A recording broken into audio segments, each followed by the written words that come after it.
So it actually blurs out for me. This is the output on that. It's kind of a fun little technique. It's fun to do. It's kind of a cool technique that if you don't tell people what you're doing, you can look what I can do. So, excuse me. Live view is in the upper right-hand corner. It looks like I want to describe it as like a series of circles. Um, so I wish I may have a screenshot here.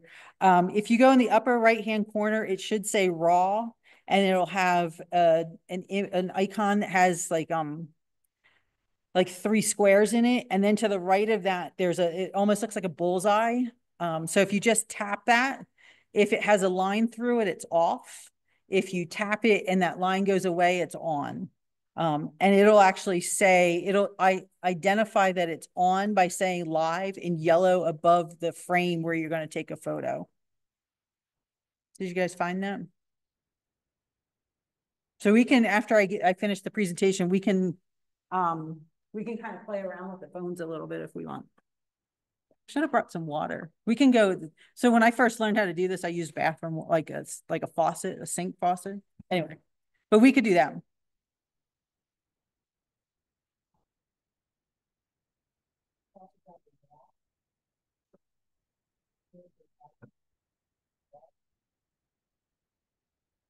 Probably not with raw.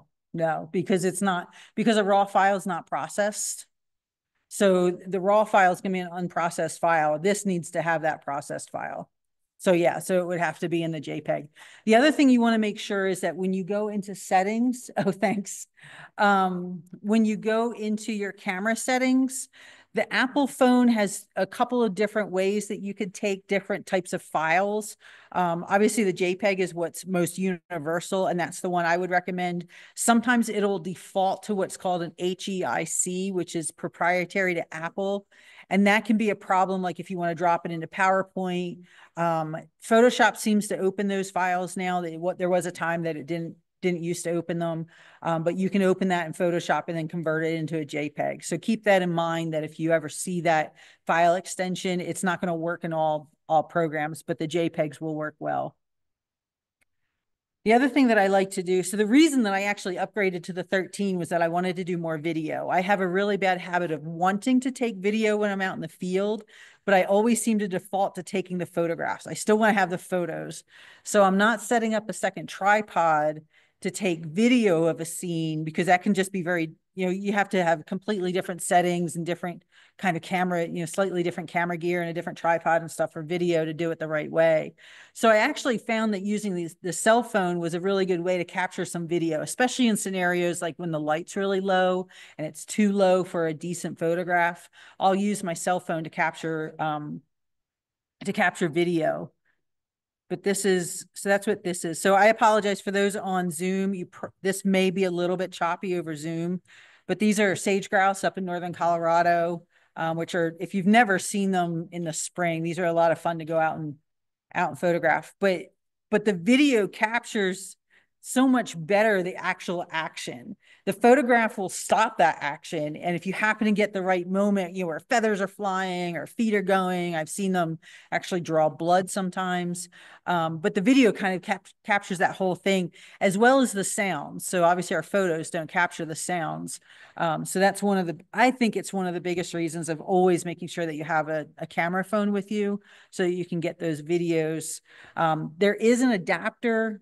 There are multiple companies that sell an adapter that you can actually put right in the hot shoe of your camera, and it actually will hold your cell phone there on top of it. So whatever you're photographing, you can actually take a video of that as well. The easiest thing would be to turn it around so that you can see the screen. And that way you can kind of tap it, make sure you're not having the screen face away from you, or else you have to walk in front of it to actually get it to turn on and off. So for video, you want to make sure you're using the frame rate that you want. So you go under settings, camera, and record video to do this. 1080p HD at 120 frames per second. These are just some examples of different options that you have. 720p at 240 frames. The high efficiency option reduces the video file size, but it will it still gives you a good quality video, but you really don't have the data like you have if you're using one of the other ones that's not the high efficiency. So that's just purely if you just want to have a smaller file, you're not really using that video for anything. Set your record video settings. So if you want 720, 1080, 60 frames a second, 4K, etc. So obviously the higher you go, if you go to 4K, 8K, you're going to have more data in there, but the file is going to get a lot bigger, but you can use that file for a lot more things. It's kind of like using 300 DPI, 150 DPI, or 72 DPI. The 72 is going to look really good in certain situations, but there's not much you can do with it. Whereas if you have a 300 DPI raw file, you just have a lot more data. So it's kind of that same give and take, your file size versus the quality. 24 frames a second is considered the smoothest frame rate for what our eyes see.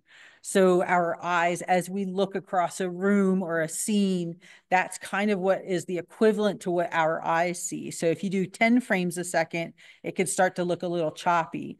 Anything more than 24 frames a second will have a little bit more data in it, but our eyes aren't necessarily going to see that extra benefit. So 24 is usually what I export a lot of my videos as, like if I'm doing a time lapse in Photoshop or something.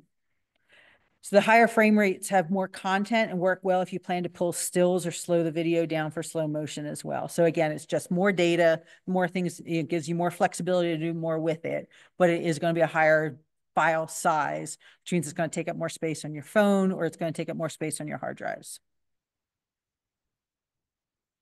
The next camera mode is cinematic.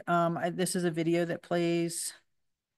And basically what cinematic does is, you ever see those, drawing a blank on the steady cams that cameramen will wear. So it kind of, it will steady the camera. The other thing it does is that it continues to keep focusing. So if you're moving through a scene, and that's why I did this with a trail, it'll continuously keep picking up a new focal point so that it looks smooth and it looks like it's always in focus, and you don't see the camera refocusing. That's what cinematic is. I don't use it that much because I'm not really doing anything that I would need that level for. There are times that I do videos of some of the trails that I hike, and that goes well with that hike of the week column that I write. So to have a video with that, but I don't use it terribly often.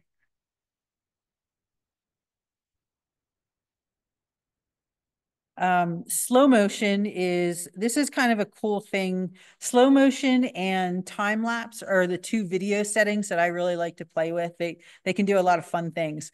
Slow motion can be a lot of fun with wildlife. If you have a bird flying, it'll actually kind of slow it down. If you have an elk running, or if you have, anything where an animal is moving, these work really well. It slows down the frame rate to make the video appear like it is in slow motion. So it's not really changing it, but it does, it just slows down that frame rate. So so that's a regular, and then see how it switches. Then I added it in. So this is in slow motion. So you're still seeing the movement. It's just kind of going at a much slower pace. So you can kind of get that same effect, but so this works best with things that are moving. Video in general works best with things that are moving. So sorry, that was kind of an obvious comment. Um, this is something else that I've done with this. So this is one of my groups down in Peru. I take a group to Amazon River down in Peru to photograph birds, pink dolphins, monkeys, different things like that. But I've had some fun when we're out in the boats, actually taking slow motion of us actually moving through the jungle. So you get some of that, you get the feeling of what's coming up around you and the water splashing. And so that's just another example of what you could use slow motion for. Um, this is another thing that's kind of funky. That if you use the slow motion and spin, so again, you always want to use it with something moving. You could take a video of yourself, and you can, so because the camera is close to me, it kind of keeps it's almost a different frame rate on me versus what's in the background, because that's a lot wider. So you can just, it's just kind of something stupid and silly. And I look absolutely horrible in that video, but um, and then this is time lapse. I love time lapses for sunrise and sunset. I actually have a tripod for my cell phone. And a lot of times when I'm out photographing sunrise or sunset, I will actually set the tripod up for my, it's just a little tripod for my cell phone, and just set it and let it go and run for about 30 or 45 minutes. To get it from before the sun rises, so it catches all that color, and then actually as the sun rises up, and then maybe it like fades off onto the side of the frame or something. So this is obviously over Denver. This is, before the sun comes up, but you can see all that color as it intensifies. So it speeds up the time of a video segment. You cannot, I have not found a way, and I've looked, that to change the length of time for the time lapse. So it seems to always want to make a 15-second time lapse video. So sometimes if you do it for an hour and it compresses in 15 seconds, it moves really, really fast. If you do something, not quite as long, it kind of goes, more at a normal pace. But I usually do it anywhere from about 30 to 45 minutes. And I do, like I said, I do these a lot with, I do them a lot with sunrise and sunset because it's really easy to do. You just get a little tripod. You can buy them at Walmart or Amazon. Amazon probably has the better deals, the better quality. And I have a tabletop one, and I have a floor one that has a long stem to it. And I'll just set that right up next to my camera and just let that go. This is actually something you can do with animals. I wish I had done this a little bit longer. I did this from my car. So I have a beanbag on my window, and I'm using that as my, tripod per se. But I wish I had a little bit more of this marmot just kind of watching the clouds going by. I thought it was kind of funny that he just sat there. But again, and then that was up on Mount Blue Sky again. So another setting that you have on your iPhones is called macro. So just like you can use a macro lens or a macro camera, you can have a macro setting on your iPhone. This is one thing that I think the cell phones, in addition to the video and in addition to panos, I think they do a really, really good job with macros. I love using this for flowers, wildflowers, insects on flowers. It'll actually automatically, nowadays, you don't have to turn the macro on. If you get your camera close enough to a subject, it'll automatically say, "Ooh, we're close. I need to flip to the macro lens." And it's just a different lens on the backside of the camera. But it does a really cool job. And this is actually a photo of a macro image of a flower from a field class that I did with a botanical garden group. So it comes on automatically. Macro basically makes it true 100%, a 1-to-1 ratio, or even closer, making it look even closer. Most, like my iPhone 13, if you have 3 lenses, one of those lenses is a macro lens. If your camera doesn't have a macro lens installed on it, you can actually buy adapters. The one that I had used before I got this camera was this Olo clip. They work pretty well. You just kind of clip them on in front of the lens that's on the back of the camera, and it'll actually do that technique for you. So this is how you would turn on macro setting. Some phones, when they come, this is not automatically turned on. So you do have to just double check to make sure that it's an automatic setting. So you want to go into, if you go under settings and then camera, you want to make sure that down by macro control, that is actually turned on. And these are the other ones that I have. I keep the prioritize faster shooting, lens correction, and macro control on all the time. I don't change those at all. So camera modes at night. This is another one of the features that came out with the iPhone 13. And I think the new 16 is supposed to be even better with this. So you guys are probably familiar with this photo was what I sent to Ellen to use in the promotional piece for this talk tonight. That is actually a cell phone photograph. That was taken up in Fort Collins during the Christmas season last year. That's one of the light displays that they have at the gardens on Spring Creek. And that was all again, I was writing an article about it, and that was all I used because there were so many people around and everybody was trying to, everybody's trying to take photographs and stuff. I just used my cell phone, and it did a phenomenal job with the night photography, the night scenario, because there was enough light in that case. There was a lot of light coming off of those lights. So it worked really well. I've seen people starting, we're in a peak of the Northern Lights. I've seen people doing Northern Light photography with their cell phones. I had a guy that I took out into Rocky Mountain National Park in August, and all he said he wanted to go out at night. All he wanted to see was Milky Way. He was an injured veteran. So it seemed like he was doing kind of like a checklist of things that he never had an opportunity to do before. So when I picked him up, I'm like, "Where's your camera?" And he's like, "Oh, I just have my cell phone." And I'm like, "Okay, but you said you wanted to photograph, the stars, and you wanted to see the Milky Way and these different things." And he's like, "Nope, I'm good." And so his brother came with him, and that's all they had. They only had their cell phones. We actually wound up seeing the Northern Lights that night. So he got a photo of the Northern Lights. He took a photo of the Milky Way. And it just wound up being this really cool night out in the park to experience all these things without necessarily worrying about setting up tripods and worrying about remote shutter releases and worrying about batteries and all that. So we had a really, really nice night. I was pretty excited too that we did actually wind up having the Northern Lights that night too. The biggest challenge with using your cell phone for night photography is that, just like if you're photographing at night on a tripod with your regular mirrorless or DSLR camera, you have to hold it still. It's not too terribly difficult with a cell phone. It'll actually give you a crosshair or a hash mark in the middle. And as long as you keep, so it'll have one in the center, and you'll see as you hold it, there's an overlay one that might move around a little bit. As long as you keep that as close as possible to the fixed hash mark, it'll come out sharp. I still would not say that this replaces a mirrorless or a DSLR camera at night. And I use this panoramic image of the Milky Way over the tundra and Rocky as an example. I would not be able to do this or get this kind of detail with a cell phone. But what I can get are, some of the examples.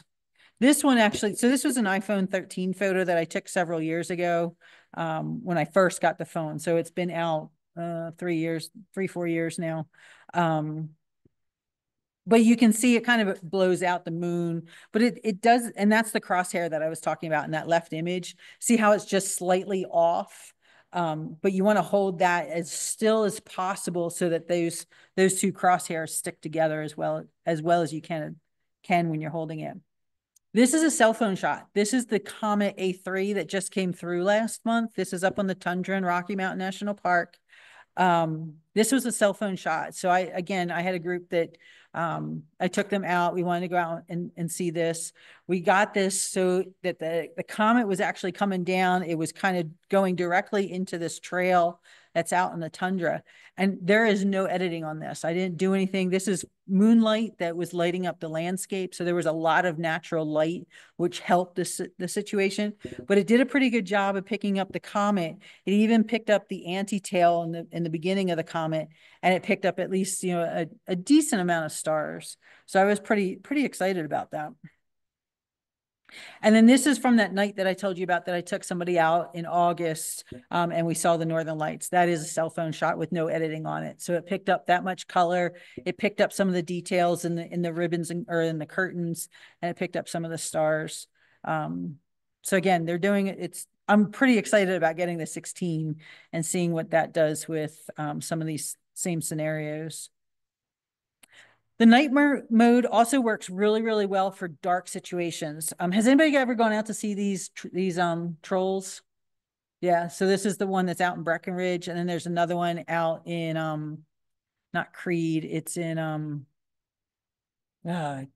I'm not having the worst time remembering names today. It's happening all day long. There's a second one. So this is Isaac. There's another one that's called Rita.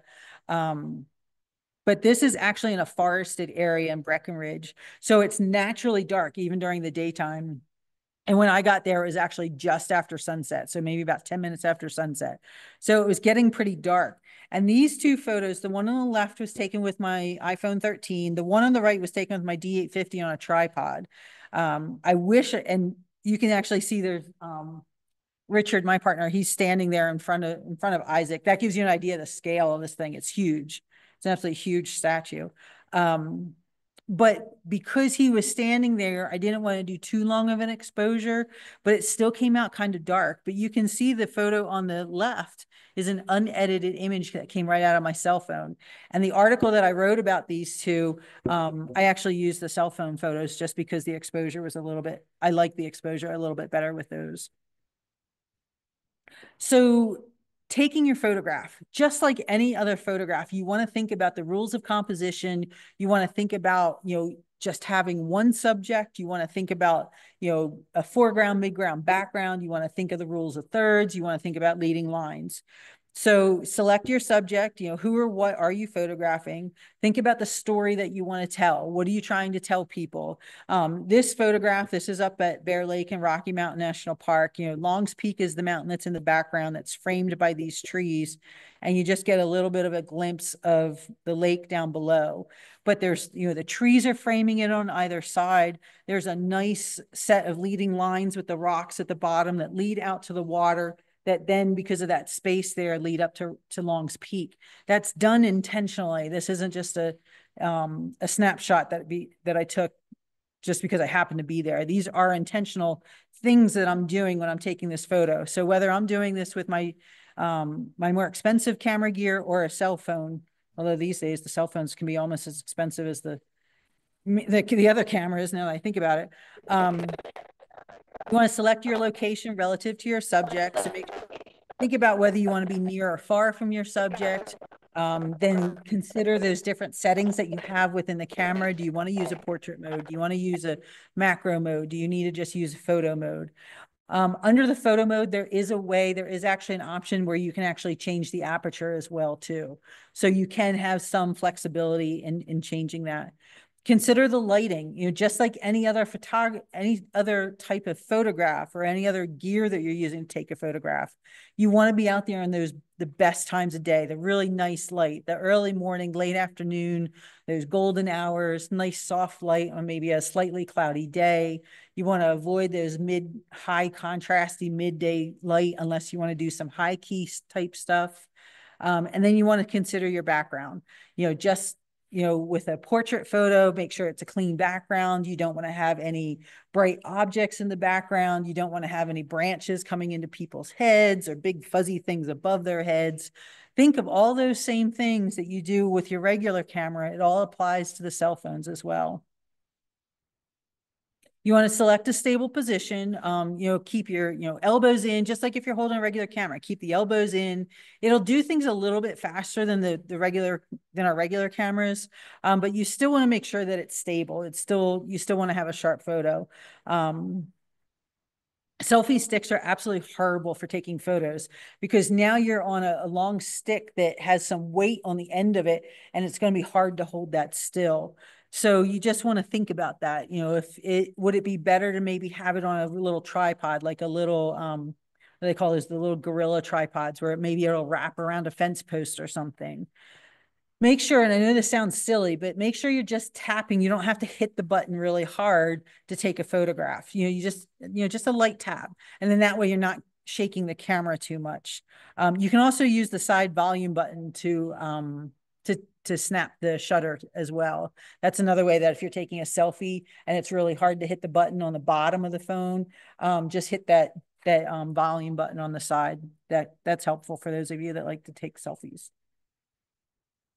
Try different angles. This is a big thing that I'm always talking about. Get down low, photograph up, or stand above your subject and photograph down.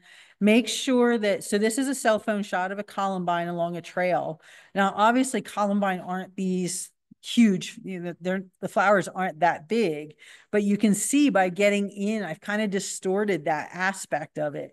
I've pointed the arrow here to a little white spot down in the bottom left. Think about that as you're looking at your subject. Think about things that are in the background too. And does a little tilt of the camera make a difference and maybe hide some of those things? Or if you move a little bit to the right or a little bit to the left, can you clean that background up a little bit? Try low angle. So this is me. Think about, we always hold our cell phones so that the camera is up on the top. Turn it upside down and use that. So now that the camera is only a few centimeters off the ground or off of water, so flip it so that it actually can get even closer to your subject. That can be a really fun technique with water and reflections, that you can actually pick up reflections real easily that way. This is an example of what that looks like. You can't capture one downside of cell phones, in addition to not being the right tool for photographing wildlife, is that cell phones don't have the capability of making the sunburst. I don't know of any attachments that you can put on there. My guess is somebody's probably come out with something.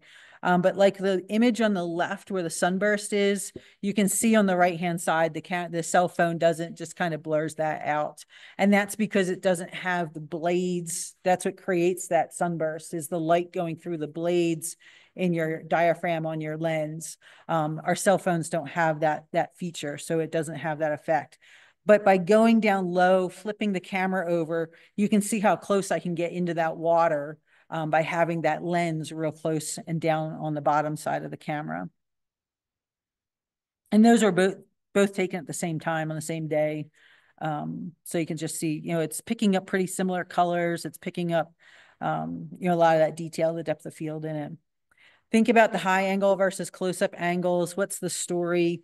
The one on the left is the same cat, but she's my kind of helping me in the office. So it kind of shows all the stuff that's on my office floor.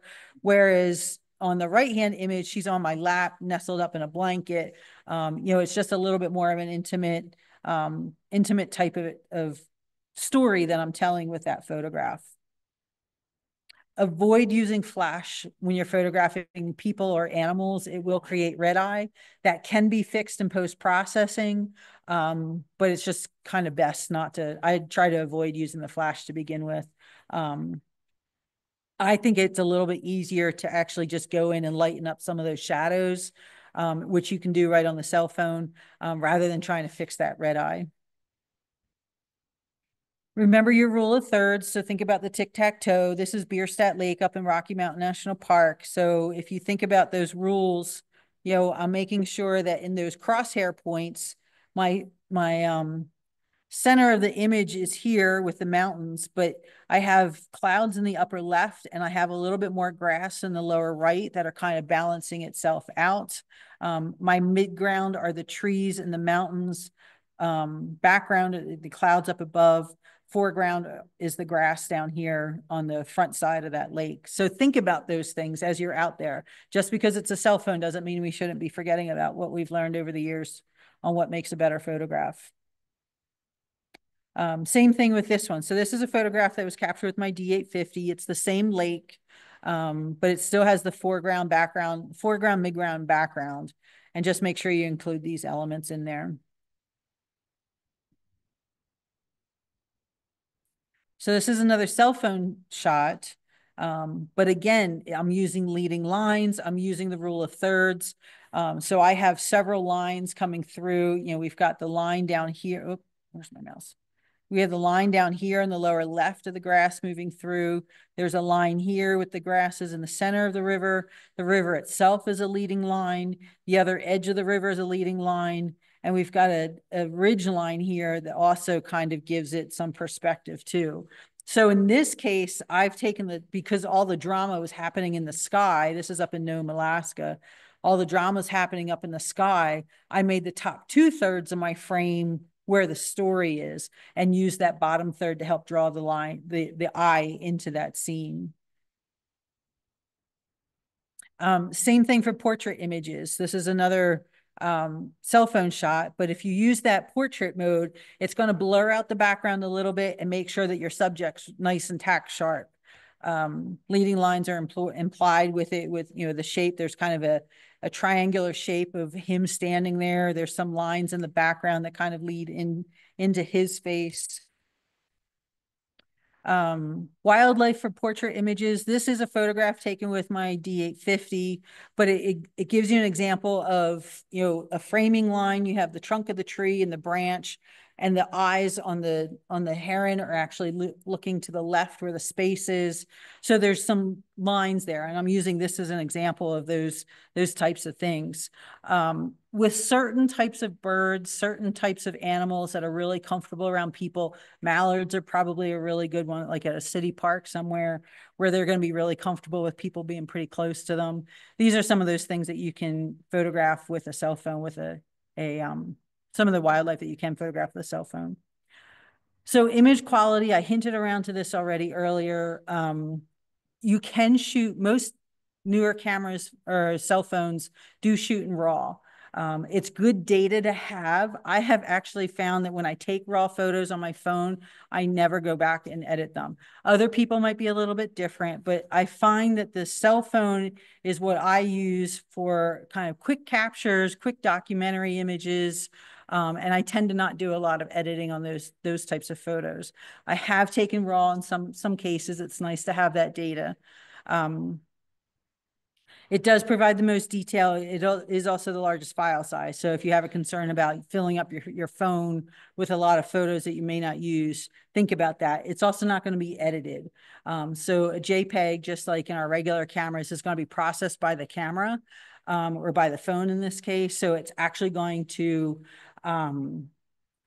do some editing on it. It's going to do the HDR, those types of things, whereas that raw file won't have that. So you'll have to do some editing to it in some sort of, you know, like a Lightroom processor. The JPEG, on the other hand, has various quality levels. So you can go, I always use the highest fine on my cell phone to make sure I have a good quality JPEG image. JPEGs are a lossy format, but they are a smaller file size. So this image on the right-hand side is a cell phone shot. One thing that I would have probably changed a little bit is that by tapping on your cell phone, you can actually tap for exposure. So if you want to change the exposure to say, hey, I want that sky to be a little bit darker, you can actually tap on your phone to get the exposure for that area, and it'll actually adjust everything. So it could make the foreground a little bit darker there. That would be the only thing I would say on this one, is that it's a little bit bright on the upper hand in the sky, but it's a completely blue sky. So I didn't include a lot of it. There's no drama going on there. So you just don't need a lot of that information in the photo. All the story that I wanted to tell was all that color and the tundra up on this mountain pass. Lighting for photos. So we definitely want to be out there for golden hour. Even with the cell phone, the golden hour photos are going to be much more vibrant, much more rich in detail, or rich in color. It's a warm filtered light, and that's that first hour after sunrise and the last hour before sunset. Blue hour can also be pretty interesting. Our cell phones do pick up that information now. That's not that dark for our phones to not take a photograph at that time. I love these. This is when you can get that kind of that really beautiful royal blue sky with maybe lights on that are golden. Christmas time's coming up. It's a good time to get that royal blue sky during the blue hour with Christmas lights. So it's not just a black sky. That's something to think about. And that's usually that hour after sunset. The midday light is where I tend to avoid any type of photography unless I could have used a flash. This photo of me, this is a selfie. I guess I do take a selfie once in a while. But my hat's creating, because the sun is directly overhead, my hat's creating really, really dark shadows over my eyes. And that's what you want to try to avoid, whether it's your regular camera or your cell phone camera. It's very, very contrasty. I could use a flash to kind of fill that in a little bit, but I tend to just avoid it altogether in general. Getting close, but go wide. So this pine cone, obviously this pine cone is nowhere near as big as it looks based on the size of those mountains. But this is one of those scenarios where I flipped the camera, put the lens down on the bottom of the camera, and got in super close to that pine cone to really emphasize that. but I made sure that the direction of the pine cone leads your eye back to the mountain. Again, this is actually up on a frozen lake in Rocky Mountain National Park. And it's a little bit of a storytelling. It helps draw the eye into that frame. The image on the right, this is one of the hiking articles that I was working on. I didn't, I'll be honest, I was kind of being lazy. Plus I was doing this hike a little bit later in the morning, and I just didn't think that I was going to capture any images. There was no clouds in the sky or anything, that I was going to get any images that I was going to be super thrilled about. So I just took all my photos with the cell phone. But I did get in close to some of these flowers, use some leading lines. There's a nice Z formation through that frame. Those are all things that I'm still thinking of, even if I'm just using my cell phone. Capture big fields of flowers or blankets of leaves. If you use that portrait mode, it'll actually use that shallow depth of field, and it'll blur everything out like around it. So you can do this with flowers, get in really close to one flower, and it'll soften all the other flowers around it. So you just see all this pop of color. Fall leaves is another one that it's a lot of fun to do this with. Think about, so like this photo on the right with the macro mode, getting really close to the center of a flower, it'll blur everything else out, but make that center really, really sharp. Think about getting on the underside of flowers. Again, you can use your cell phone, whereas a bigger camera is going to be really tough to maybe get underneath, and it might move the flower a little bit. You can get your cell phone in, turn it so that you can flip how it, there's there's two arrows that you use if you're taking a selfie. You'll actually use that to your advantage so that you can actually still tap the image, but you can get underneath different flowers and get a different perspective. You maybe capture some interesting clouds behind the flowers or something. We talked about the photo upside, or the camera upside down, so you can get some reflections. Still always shoot for the highlights. Like I said, in that one photo where it was on the tundra with all the red colors, there is a way to actually change the exposure so that it makes it a little bit darker and doesn't overexpose those clouds or sky. Even on a cell phone, the pure white is still unrecoverable.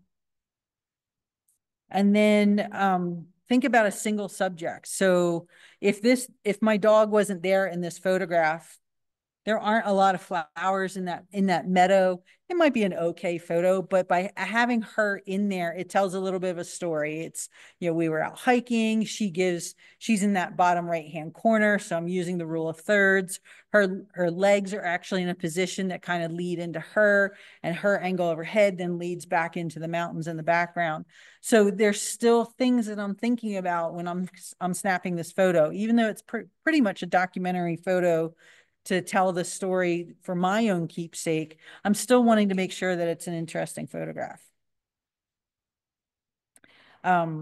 Environmental portraits. This goes back to wildlife images.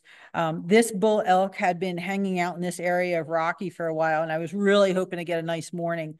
And wouldn't you know it, the morning that I finally do see him in an area where I want him, I only had a long lens on, and he was too close for me to get that whole scene. So I wound up having to photograph it with my cell phone. But that's the type of photograph that you can get of wildlife with your cell phones, is do that wider environmental portrait. You can do that with people too. This is two of my clients that I had in the park. It was a father and daughter, and I love this photograph of the two of them both photographing together. They had never traveled together. He was into photography and she was just getting into it. And so I loved the moment between them, but I still kept things in mind. I made sure that I stood in a position where they weren't overlapping. They're just barely, her elbows just barely overlapping with his right side, but they're not overlapping, like with the trees not cutting into them. I'm giving some direction into the mountain in the background. It's framed on either side by the tree trunk. So I'm still consciously making decisions about how I'm composing that image. So this is something that's a lot of fun with cell phones, even though this was captured with a different camera. But if you have a really nice sky, again, get down low, photograph that subject with that really cool sky behind them, take an exposure on the sky, and then it'll darken up your foreground subject so that so it becomes almost a silhouette. Make sure the flash is off, because a camera actually or your phone may actually say, "Oh, this is a dark scene. I need to turn the flash on." So just make sure the flash is off. And just some general rules about composition. Make sure you keep it simple. You want to highlight the main subject. Make sure there's only one.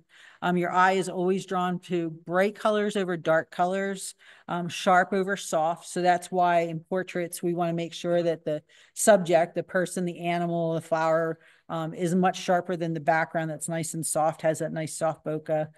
So strong saturation over less saturation and high contrast over low contrast. Those are the things that as you're telling a story with that frame, that helps the viewer understand what you want them to see. Always make sure you put the subject slightly off center unless you're doing an absolutely symmetrical, you may like a square, moving closer if you can. And make sure you're using an uncluttered background. So avoid those white spots in the background. You move a little bit to the right or left if you can. And make sure there's no, what they call, the border patrol. So, there's nothing kind of sticking in on the edges. That's the same thing, even with cell phone shots. So editing software, the one that I like is called Snapseed. It's amazing what it actually can do. It does all pretty much the same things as Lightroom. It'll change highlights, it'll change warmth, it'll change contrast. It has all these preset modes where you can make it like antique looking or kind of bluey and stormy looking. So it has all these different fun features. And what's cool is that you can like try something and go, nah, I don't like that, and undo it before you ever save the photograph. So it's kind of a fun one to play with, but that's the editing software that I use on my phone. Some people also use the mobile version of Lightroom, and you can sync that into your regular Lightroom catalog. So that can be something that's helpful. And then the other piece of software that I use is called iWatermark Plus. And that basically just adds a watermark onto it. And you can create whatever kind of watermark you want. I actually use the little graphic, and then it'll actually say copyright with my name. And that's for the purposes of posting on social media, because even though it's a cell phone shot, it's still my photo and I still don't want somebody else to steal it. So I always use, if I'm going to post anything online, that's the piece of software that I use. And if I'm taking a photograph, this could take me 2 minutes to make all kinds of cool edits, make an image a little bit more poppy, a little bit more vibrant, a little bit more, where the highlights and the shadows look a little bit better. Okay, I don't need you to verify OneDrive right now.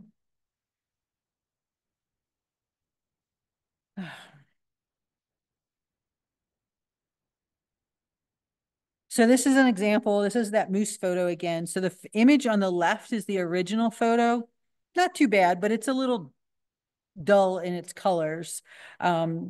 The one on the right is what I edited in Snapseed.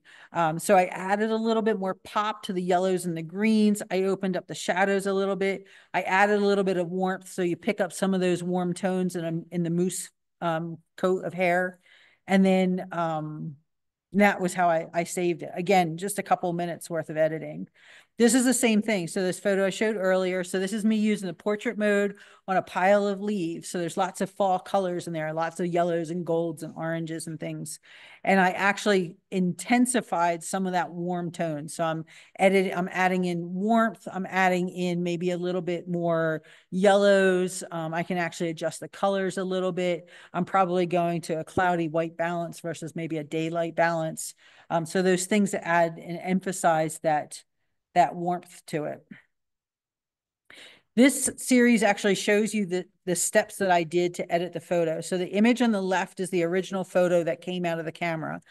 This is just a mum that I photographed with my cell phone, and that's just the screenshot of what that image looked like. The next image is the unedited image out of the phone. So you can see there's some color variations on what that screenshot looked like versus what the actual image looked like. And then in Snapseed, I edited it a little bit. So I gave it a vignette. I emphasized like a little bit of an antique feel. I probably used one of the presets.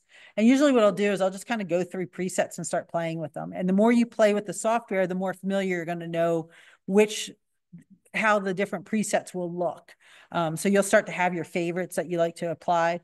And then the one on the right is just the watermark that I added to that. This whole thing probably took me about 5 minutes to do. And that's just with a mum that I bought probably at Safeway or something. So helpful accessories. I mentioned earlier about the tripod. This is another time lapse that I did with setting the cell phone up on the tripod. It's an inexpensive option that you can get on Amazon, and make sure you get one that's specifically designed for the cell phone. It'll have like a spring-loaded clip to hold the phone.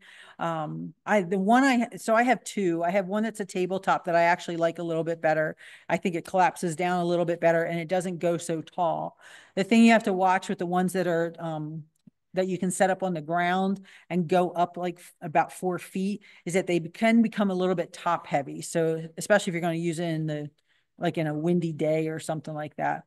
The other thing that can be helpful is something like a reflector or a small scrim. So that can block wind. I do this, I keep a real small scrim in my camera bag for when I'm out photographing flowers. And I'll actually use it to, like, especially if it gets a little contrasty, I'll hold that up. It'll soften the light on it. It can actually help block the wind on the flowers so I can go in and photograph them as well. I did just recently buy a little small, what was it? It was like a, almost kind of like a white box so that you could put flowers inside of it and the whole box around it now softens that light and gives it a nice even soft tone. Very similar to what you would use if you're doing product shots.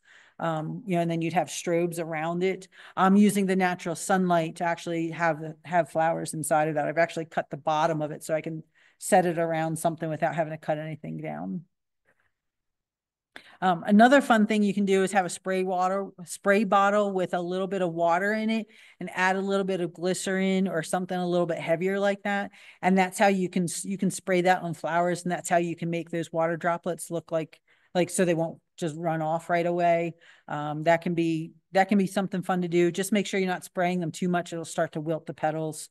And then you can use white and or black boards to create backgrounds. So I've done this too, where you can create a high key situation with wildflowers out in the field just by holding a white piece of poster board behind the flowers. The other thing that I've bought is you can buy, they're used for science projects. So they're actually foam core that's so it makes two side panels and a background panel that kids will buy. They're already pre-made for science projects. That can actually work really well because now that will actually stand up behind flowers or some other subject out in the field for a high key image. So I do use a remote shutter. I have a remote shutter for my phone. My watch, my Apple Watch, actually, you can use that as a remote shutter for your cell phone as well, which is a really cool. I've done that with bird feeders where I've set up like either a bird feeder or a water feeder, and I've set my camera or my phone on the tripod, and then I've synced my watch to it, and I can actually see on my watch if something lands in front of it, and I can actually use the watch to do as a remote shutter, which is kind of a fun thing to do as well if you have a blind scenario. But these are so the tripod on the left is that little tabletop tripod that I like.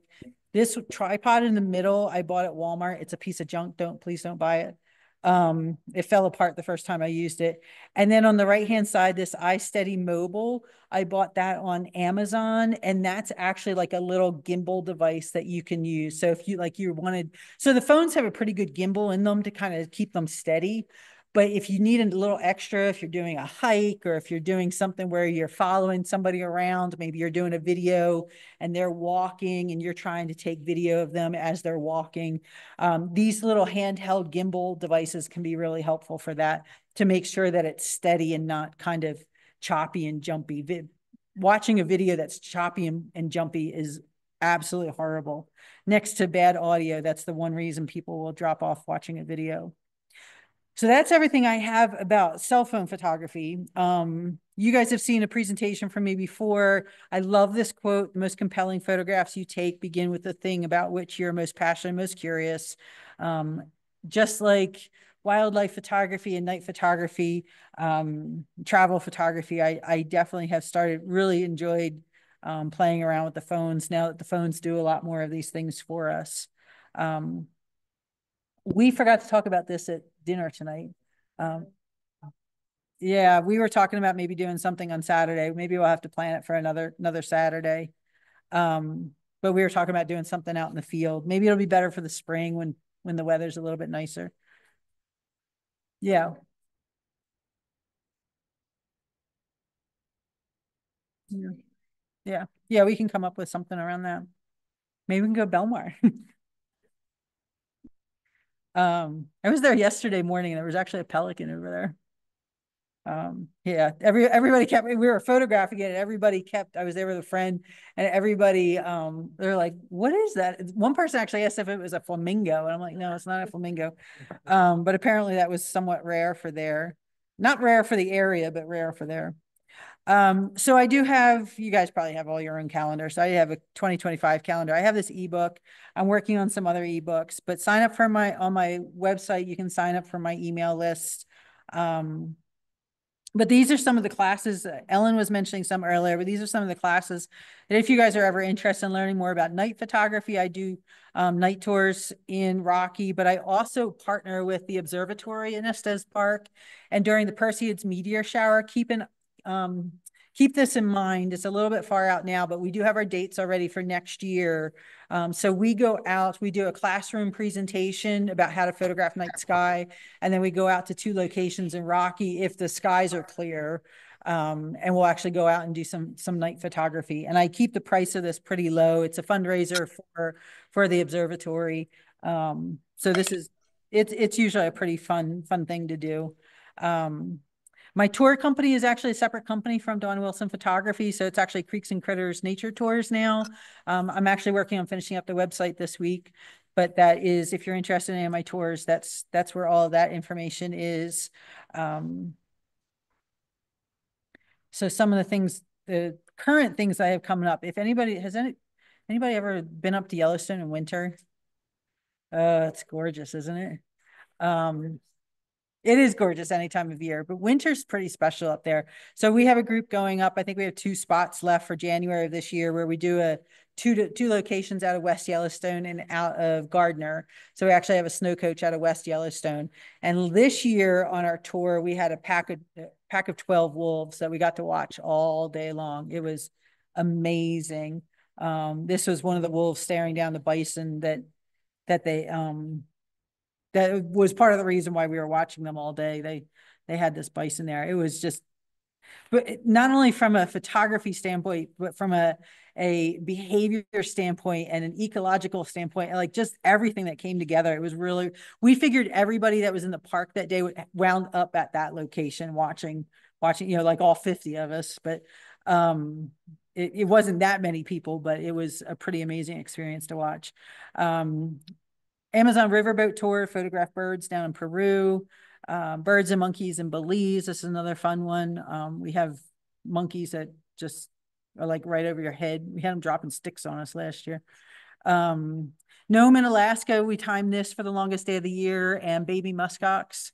And nesting birds. So those are the 3 primary things we're up there to photograph.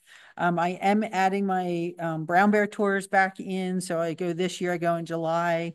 So that's always a good fun thing to do with the brown bears on the coast of Cook Inlet. Churchill. So I have 2 trips coming up next year for Churchill. One's a women's only group in November. And then I have another one in September that'll be fall colors and beluga whales. So both of them are going to, and then that one's actually for guys and gals. So that'll be pretty interesting to see the bears in fall colors. And we'll have a boat tour out to photograph belugas too. Saxon Bog. So I do this every year. I photograph owls and other boreal birds. Glacier National Park in August. So I have, this is kind of a little bit of hiking and wildlife and wildflowers. And then next year I'll be leading a trip in Haines. I'm actually heading there next week to do, it's been a couple of years since I've been there. So I want to go back and scout it. And we're actually going to take the ferry this time. And I want to see if it's better to take the ferry or fly in. I flew in last time. But this is a cool spot where you can get anywhere from 200 to 300 bald eagles on the last salmon run of the season up in Alaska.